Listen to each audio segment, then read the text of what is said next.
నమస్తే, welcome to Aadya media. నేను మీ స్వర్ణ. ప్రస్తుతం మనతో పాటు ఉన్నారు సినీ క్రిటిక్ విజ్ఞాన్ గారు. హలో విజ్ఞాన్ గారు. హలో అండి.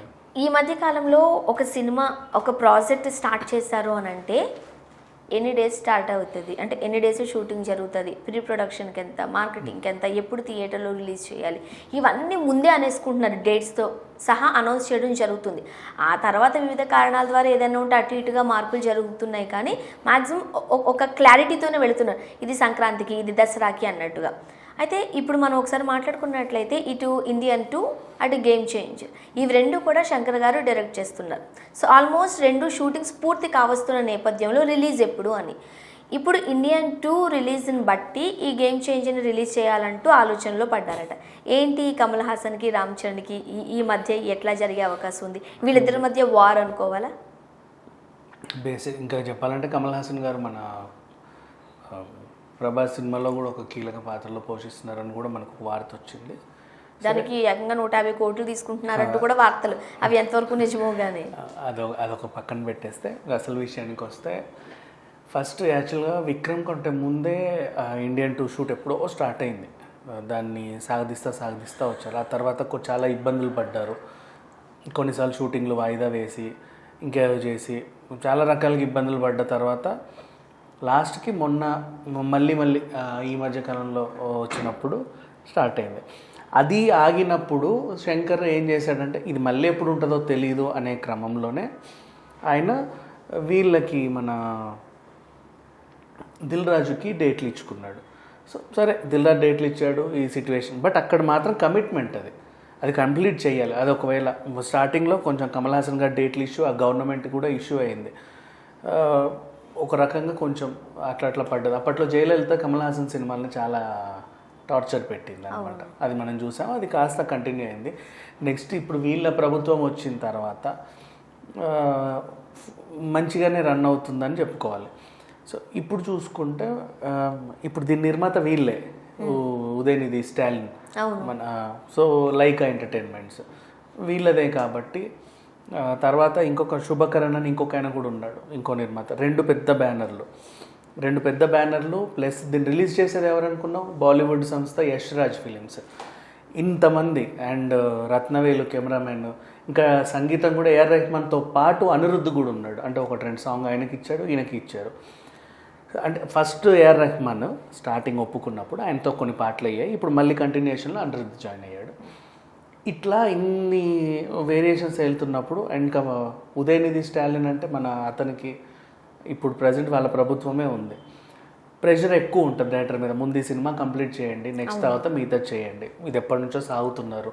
అంటే ఇవాళ రేపు ఎట్లుందంటే పరిస్థితి, ఒక సినిమా 4 ఏళ్ళు అయిందంటే అందులో ఒక విలన్ ఉంటాడు, మెయిన్ విలన్. సినిమా రిలీజ్ అయ్యేటప్పటికి ఆ విలన్ బయట చనిపోయి ఉంటాడు. అదే జరుగుతుంది, అంతే కదా. ఇప్పుడు 3 ఏళ్ళ ఇప్పుడు మొన్న ఈవీవి సినిమాలు కానీ కొన్ని కూడా అట్లాగే ఆ టైంలో ఒకేసారి ఏవిఎస్ గారు, తెలంగాణ శకుంతల, వీళ్ళంతా ఒక గ్రూప్, జేపీ గారు ఒక గ్రూప్, కొండవలస గారు, అందరూ అట్లా 4-5 రోజుల గ్యాప్లో అందరూ చనిపోయారు. సో చాలామందికి ఆ తర్వాత రిలీజ్ అయిన సినిమాలు అన్నింటిలో కూడా ఈ పాత సినిమా ఏమో ఎప్పటిదో ఏమన్నా ఫీల్ వస్తుంది జనాలకి.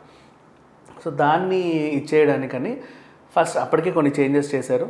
వీళ్ళు ఏం చెప్పారంటే ముందు ఈ సినిమాని కంప్లీట్ చేయండి, పాతది కదా. అవును, నేను కూడా కమిట్మెంట్ ఇచ్చుకున్నాను. అండ్ ఇది డ్రీమ్ ప్రాజెక్ట్. ఎందుకు అంటే డ్రీమ్ ప్రాజెక్ట్ అయ్యింది, ఎందుకు ఎంత టైం గడిపేశారు? అంటే కమల్ హాసన్ సినిమాలు అన్నింటినీ ముందు నుంచే జయలలిత ప్రభుత్వం ఉన్నప్పటి నుంచే కొంచెము గిచ్చే ప్రాబ్లం ఉండేసరికి ఆ గిచ్చుడు కాస్త కొనసాగింపై వాళ్ళ ప్రభుత్వం ఉన్న రోజులు సాగింది.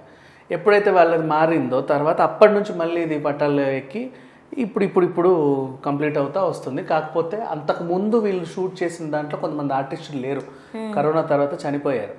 సో వాళ్ళందరినీ రీప్లేస్ చేసి మళ్ళీ రీషూట్ చేసుకుంటూ వస్తే ఇప్పుడు ఒక పద్ధతిగా ఉంది. నువ్వు ఇప్పుడు లేట్ చేస్తే మళ్ళీ ఇంకేదన్నా అయితే ఇంకెందుకు బాబు గొడవలు అని చెప్పేసి వీళ్ళు ఇట్లా. అండ్ ఆ మెయిన్ కమీడియన్ అతను ఎవరు, మన రజనీకాంత్ సినిమాలో ఉండే, నాకు ఆ పేరు మర్చిపోయా, ఆయన కూడా చనిపోయారు. ఆయన ఇండియన్ 2లో మంచి క్యారెక్టర్ పోషించాడు యాక్చువల్లీ. అక్కడ స్టార్ కమెడియన్. అవును, ఆయన అనుకోకుండా హార్ట్ అటాక్ వచ్చి చిన్న ఏజ్ అయింది కూడా. మోస్ట్లీ కాంబినేషన్ సీన్స్ బాగా మనము ఏమంటారు, రఘువరన్ బీటెక్లో స్వర్ణకమలం పాత్ర చేసిన ఆయన, అంటే మీరు అన్నట్టు వివేక్ సమ్ ఏదో పేరు అయింది. సో అట్లా చూసుకుంటే ఆయనది అయిపోయింది. ఆయనకు మళ్ళీ చేయాల్సి వచ్చింది. వీళ్ళు ఇట్లాగే కాదు, కుదరదు, కొంచెం చేయండి ఫాస్ట్గా అని చెప్పి వీళ్ళంటే ఓకే అనుకున్నారు. ఇకపోతే దిల్ రాజు గారు నాది 500 కోట్ల సినిమా, నేను ఏమైపోతావు, నేను ముందు కమిట్మెంట్ అక్కడ ఇచ్చుకున్నా కదా, ఫస్ట్ అది కదా కమిట్మెంట్, దాని తర్వాత ఇది.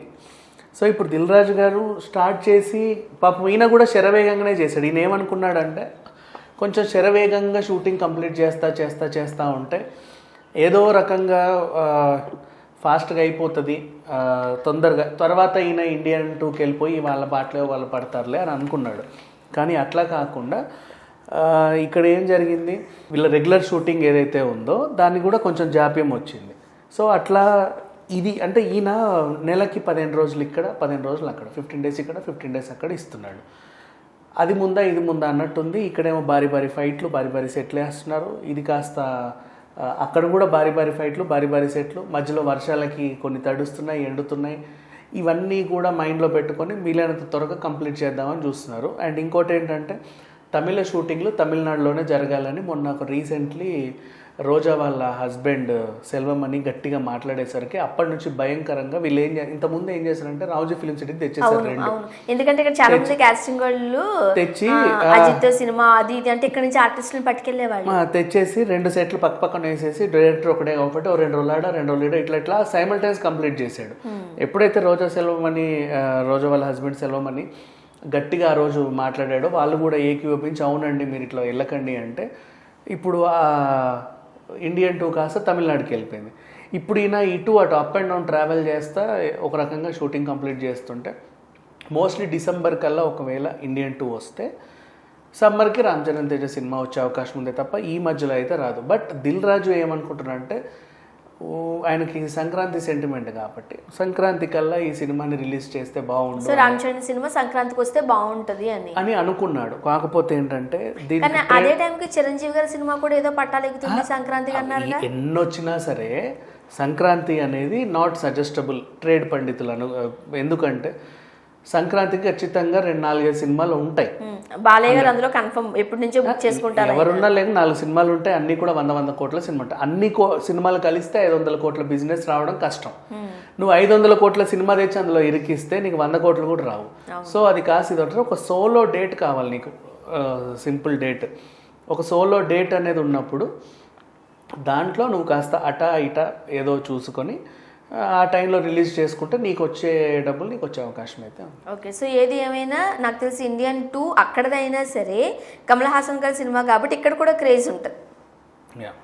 మరోపక్క రామ్ చరణ్ సినిమా నాకు తెలిసి కనీసం ఒక 3-4 months గ్యాప్ ఉంటేనే బెటర్ ఏమో, రైట్? 3-4 months గ్యాప్ అని కాదు, బట్ ఓవరాల్గా అయితే సంక్రాంతి టైంలో అయితే రాదు ఇది. ఇన్ కేస్ వచ్చినా సరే దిల్ రాజుకు ఫ్లాప్ అవుతుంది.